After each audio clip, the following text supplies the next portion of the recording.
কথা আছে যে সংসার সুখের হয় রমণীর গুণে, আবার সংসার দুঃখের হয় রমণীর কাজে। এটা কিন্তু একদম বাস্তব কথা যে একটা সংসার সুন্দরভাবে গড়ে ওঠে একটা বাড়ির স্ত্রীর কারণেই। যদি সে চায় সে সংসারটাকে সুন্দর গুছিয়ে নিয়ে কাজ করতে পারে, আবার যদি একটা স্ত্রী চায় যে সংসারটাকে আমি তছনছ ভেঙে ফেলবো তাহলে কিন্তু সে পারে।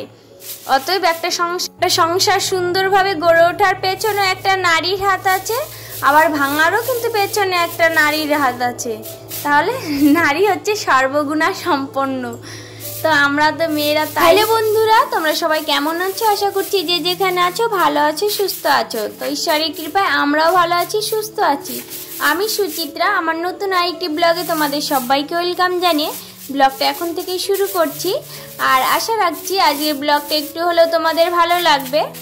তো আজকে আমি কি করছি না করছি, আজকে আমার কি রুটিন, সেটাই তোমাদের কাছে শেয়ার করব। চলো সাথে থাকো। আজকে তো অফ ক্যামেরাতে সকালে সব কাজ করে নিয়েছি, ব্রেকফাস্টও করা হয়েছে, তো তোমাদের কাছে শেয়ার করিনি। আজকে দুপুর টাইম থেকে শুরু করেছি। আর জানো তো বন্ধুরা, কদিন থেকে ভাবছি যে এই যে ডাইনিংটা আর বাইরেটা একটু ঝাড় দেব। অনেক মাকড়সা, বাইরে তো ভালোই মাকড়সার ঝুল পড়েছিল, আর ডাইনিংটা তো সেরকম অল্প অল্প পড়েছে, কিন্তু ওই দেব করতে করতে না দেওয়া হয় না। যখন মনে পড়ে তখনই যদি না দিই না তাহলে আজকে দেবো না পরে দেবো, সেই অন্যান্য কাজ করতে করতে না ভুলে যায়। তো আমার মতন কে কে আছো যে সাথে সাথে মনে পড়ার সাথে সাথে না দিলে কিন্তু আর দেওয়া হয় না। তো তার জন্য ভাবলাম আজকে যে ঠিক করেছি যে আজকে সব কাজ তাড়াতাড়ি করে আজকে এই কাজটা করে নেব। আর দেখবে তো বিল্ডিং বাড়ি তো, আর সাদা এমনিতে লাইটে না আরও বোঝা যায়, খুব মানে রাতের দিকে একটু অল্প যদিও পড়ে না তা অনেকটাই বোঝা যায়। আর এই যে ঝাঁটা দিয়ে ঝাঁট দিতাম এর আগে, যে নারকেলের ঝাঁটা ছিল সেটা হচ্ছে ছোট হয়ে গেছে, তো দিতে আরও কষ্ট হচ্ছিল। আর এই ঝাঁটাটা হচ্ছে বাঁশের ঝাঁটা। এর লাঠিটা যদি আরেকটু বড় হতো তাহলে আরেকটু ভালো হতো, তো বেশিটা বড় না, অল্পই বড়। তো ঝাঁট দিতে দিতে যে কতবার খুলে গেল, মানে লুজ হয়ে গেছে বাঁধাটা। তো ডাইনিং টেবিল করা ছিল সেটা একটু আজকে সার্ফে দিয়ে ধুয়ে দিলাম, কারণ প্রতিদিন তো আমি এঁঠো মুছে নিয়ে আসি, তারপরে অতটা সার্ফ দেওয়া হয় না, শুধু ভেজা কাপড় দিয়ে মুছে নিই। তো আজকে ভাবলাম একটু সার্ফে দিয়ে দিই, আর কেমন একটু আঠা আঠা হয়েছে তো তার জন্যই দিয়ে দিলাম।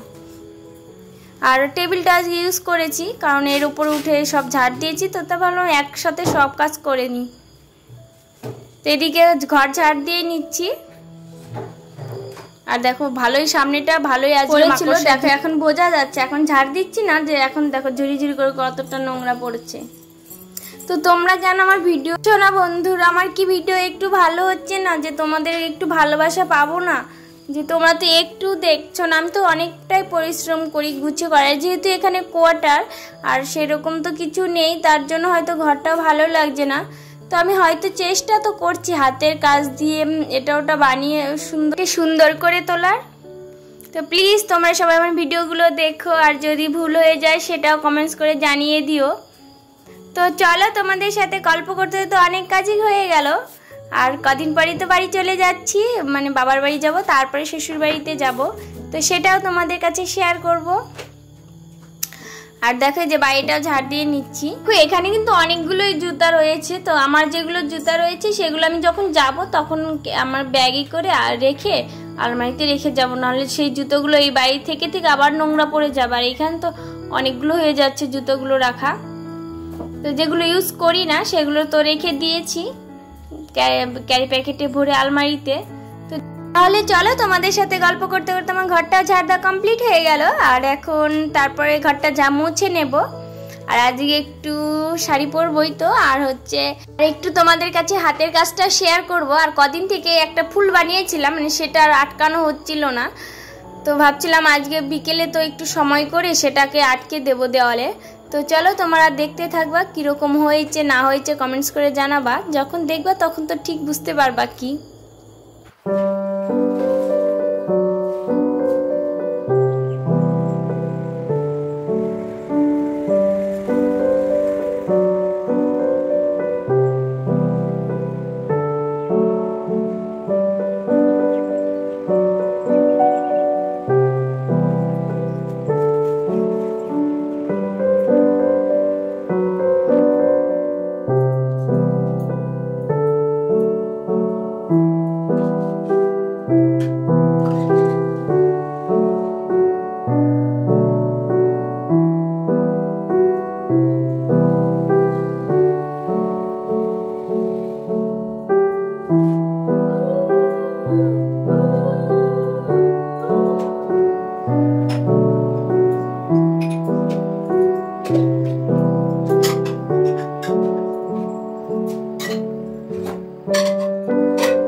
তো কেমন লাগলো একটু মিউজিক শুনতে শুনতে কাজগুলো তোমাদের কাছে শেয়ার করলাম।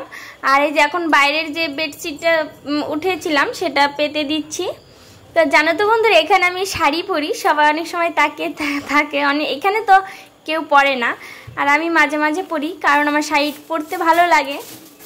আমার শাড়ি পরতেও খুব ভালো লাগে, যে সুন্দর করে সুন্দর সুন্দর শাড়ি পরবো নতুন নতুন, আর দেখতে একটু বউ বউ লাগবে, আমার তো খুবই ভালো লাগে। তো মাঝে মাঝে পড়ি, আর বাড়িতে থাকলে তো পড়ি, দিনে মানে একবার তো পড়ি সকালের দিকে।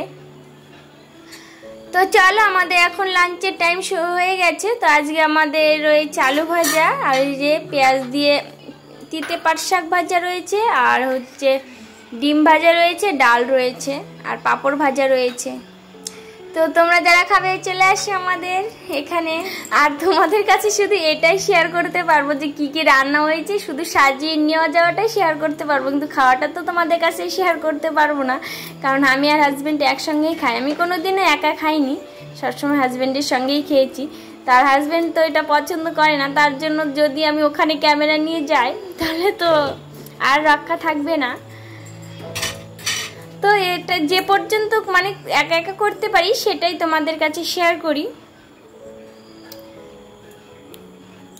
তো এখন তো লেবু নেই, তার জন্য ফ্রিজে গেছিলাম লেবু আনতে, ওখানেই রেখে দিয়েছি লেবু, তো ফ্রিজ থেকে নিয়ে আসলাম। আর এখন যা শশার দাম, প্রচুর দাম, তো এখন শশাটাও তো খাওয়া হচ্ছে না, নাহলে আমাদের তো লাঞ্চের সময় শশা থাকে। আর এখন খুবই শশার দাম, আর গরমের টাইম না আরও দাম, আর এখানে তো এমনি অনেক দামি সব কিছু। আসামে তো সেরকম মানে কিছু চাষ হয় না, চা বাগান না, এর জন্য এখানে একটু বেশি দাম, মানে সবজি টবজি তো অতটা হয় না, বাইরে থেকে আসে, এর জন্য অনেকটা দাম।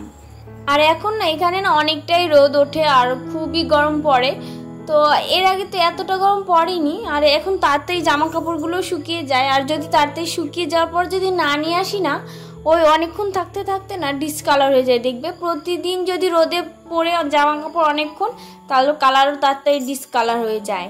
আর যদি তাতে শুকিয়ে গেল হালকা হয়তো একটু ভেজা ভেজা থাকলো, তাও রুমে এনে যদি মেলে দেওয়া যায় তাড়াতাড়ি শুকিয়ে যায়, আর অতটা ডিসকালার হয় না। তো এই জামা দেখো আমার আয়নার পাশে মানি প্ল্যান্টটা থাকে, সেটাকে আজকে একটু জলটাও চেঞ্জ করে দিলাম, আর গাছটা একটু ভালো করে ধুয়ে দিলাম। এমনিতে গ্রো করছে, তাও দেখবে ঘরের মধ্যে থাকে তো বৃষ্টি টিষ্টি পায় না, তার জন্য একটু মানে ধুয়ে দিলাম গাছটা। আর এই যে আমার ডিজাইন হাতের বানিয়েছি আমি একা একাই, কি যে করি আমি সারাক্ষণ রুমে থেকে থেকে। তো চলো দেখবে কেমন হয়েছে। একটা ফুল বানিয়েছি আর 3টে পাতা, আর এটা হচ্ছে একটা হচ্ছে প্লাস্টিকের উপর বানিয়েছিলাম ফুলটা, সূর্যমুখীর ফুলের মতন বানিয়েছিলাম। তো ওটা না আর দেওয়ালে লাগছিল না, তো একটা নিচে একটা পেপার নিয়েছি, পেপার উপর আঠা দিয়েছি, তার ফুলটা লাগিয়েছি, তার নিচে আবার আঠা দিয়েছি, তারপর সেট করেছি দেওয়ালে। আর কেমন লাগছে দেখো। আমার কাছে ভালো লাগছে। আর আমার যেটা ভালো লাগে, যেটা আমি বানাই, সঙ্গে সঙ্গে একটা ছবি তুলি আর আমার দিদিকে সেন্ড করে দিই যে কেমন হয়েছে। দিদি তো বলবে ভালো হয়েছে। আর এই যে 3টে যে বার্ড বানিয়েছিলাম, মানে 3টে পাখি বানিয়েছিলাম, তো এগুলো এখানে দিয়ে দিলাম কারণ ভালো লাগছে দেখতে। আর এই যে টপটা তো একটু মানে বেশি হলুদ কালার ছিল, তো কোনো ডিজাইন ছিল না, তো ভাবলাম একটু ডিজাইন করে দিই। আমার তো আর কালার নেই, তাই একটু লাল নিয়েছি আর একটু সাদা নিয়ে মিক্সড করে পিঙ্ক কালার করে নিয়েছি। তো এই পিঙ্ক কালার দিয়ে ফুলগুলো করে নিচ্ছি। হয়তো ভিডিওতে অতটা বোঝা যাচ্ছে না, কিন্তু এমনিতে মানে পিঙ্কটা একদম পিঙ্ক কালার হয়নি না, এর জন্য। কিন্তু এমনি ভালো লাগছে, দেখতে ভালো লাগছে। তো এই যে কাজ কমপ্লিট করে এই যে এখন জামা কাপড়গুলো ভাঁজ করে নিচ্ছি, তারপর জায়গা মতন রেখে দেবো। আর আজকে আমি তো একটা একদম লাল কালার ব্লাউজ আর লাল কালার। তো বন্ধুরা, আমি যখন শাড়ি পরি কেমন, আমার হাজবেন্ড শুধু আমার দিকে তাকিয়ে তাকিয়ে দেখে আর বলে কি তোমাকে শাড়ি পরলে অনেক সুন্দর লাগে দেখতে। তো আজকে এই পর্যন্ত ভিডিওটা কমপ্লিট করছি। তো তোমাদের যদি একটু ভালো লেগে থাকে তাহলে ছোট্ট করে একটা লাইক করে যেও, আর যদি আরও ভালো লেগে থাকে তাহলে ছোট্ট করে একটা কমেন্ট করে যেও, আর এই নতুন বন্ধুটার পাশে থেকে যেও। তো সবাই ভালো থেকো, সুস্থ থেকো, সাবধানে থেকো। টাটা, বাই বাই, আর দেখা হচ্ছে নেক্সট ব্লগে।